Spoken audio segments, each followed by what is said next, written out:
E aí pessoal, meu nome é George, esse é o Geolê e eu vou comentar com vocês sobre esses lançamentos. Cadê a tesoura? Da editora Fiel. Estamos sem tesoura aqui no escritório. Abriu? Menino. E olha só!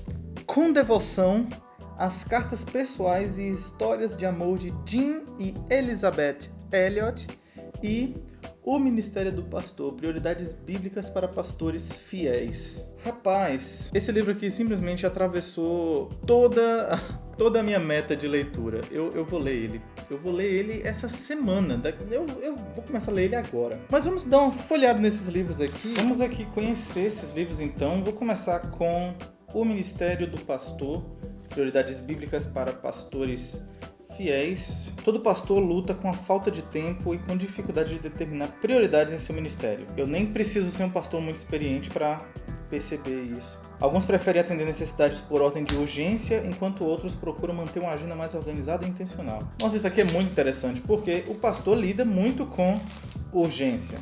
Às vezes o membro está precisando de um conselho ou está em alguma situação de desespero, de ansiedade, de dor mesmo, de dúvidas no coração.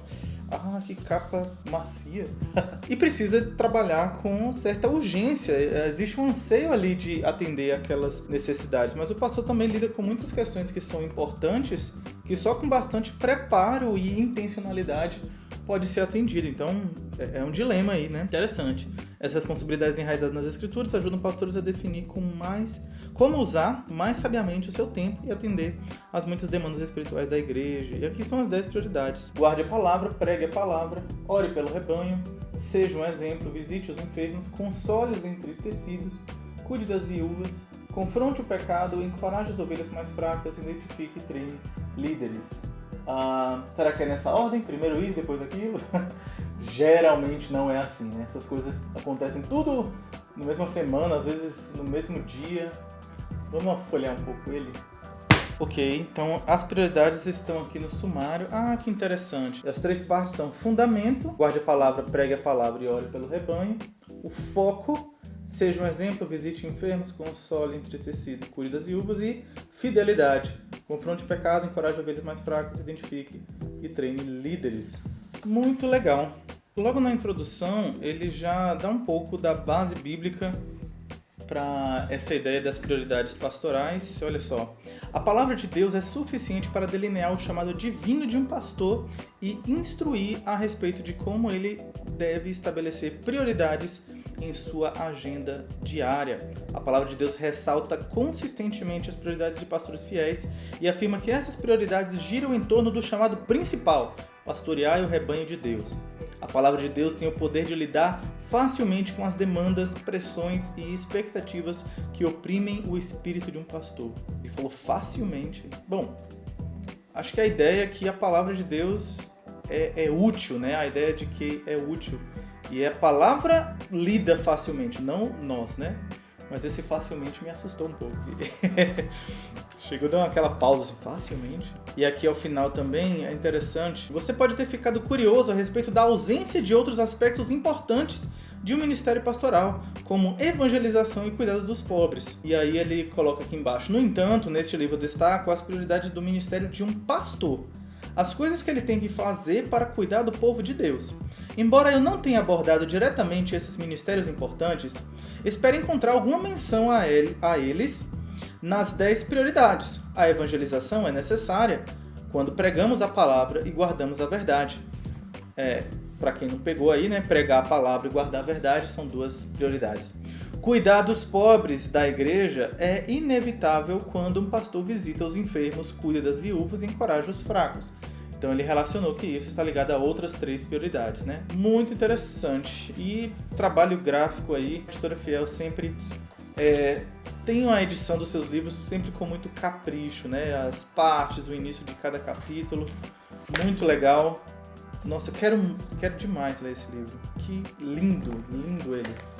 Vamos lá, vamos dar uma olhada nesse outro aqui, que não é da Elizabeth Elliot, mas é da Valerie Elliot Shepard deve ser filha do casal Jean e Elizabeth Elliot, não sei, em apenas 10 anos de idade, quando Jean Elliot, seu pai, olha aí, foi morto. É isso mesmo. Muitos conhecem a história heróica de Jean Elliot, martirizado em 1956 por uma tribo equatoriana que buscava alcançar.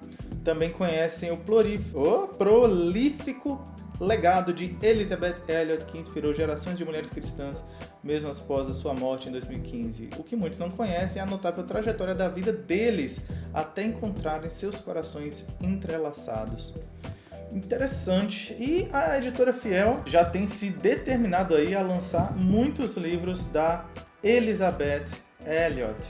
Já lançou aquele sobre sofrimento, eu não vou lembrar o nome aí, mas tá na tela. Tá para lançar agora em março o Deixe-me Ser Mulher e vai lançar também o Paixão e Pureza, bem interessante. Rapaz, olha, fotinhas, cartas, que legal. Vamos ver qual é a ideia desse livro aqui.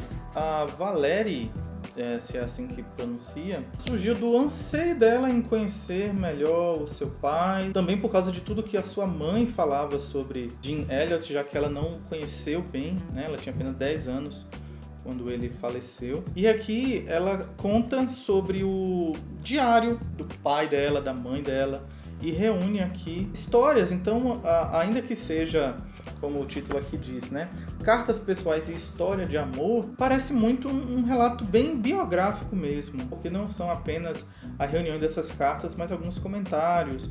Minha mãe dizia que meu pai era meio assim, nesse momento foi muito difícil para eles e tal. E tem muitas, olha que loucuras aqui, brincadeira maluca nas festas de conclusão do curso. Aí você pensa que Jean Elliot ou Elizabeth Elliot, ou ambos, eram tudo certinho, não gostava de bagunça. Olha isso aqui, velho. Eles estão numa ponte que tá quebrando aqui.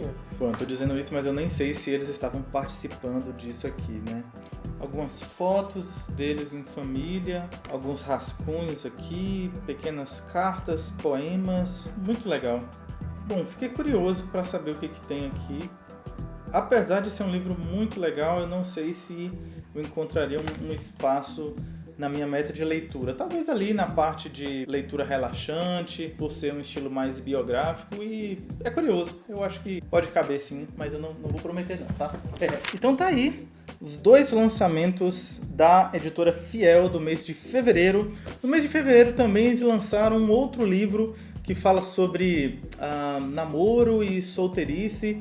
Parece ser um livro bem interessante, mas se você está solteiro ou solteira e tem interesse em ler algo sobre isso, ou se você tem anseios quanto a essa questão, eu recomendo dar uma olhadinha nesse livro aí também. E todos branquinhos, né? Que bonitinho. Para conferir o link dos lançamentos da editora Fiel, chega aqui embaixo na descrição que eu vou colocar aí à sua disposição, beleza? É isso aí, gente. Valeu, até uma próxima.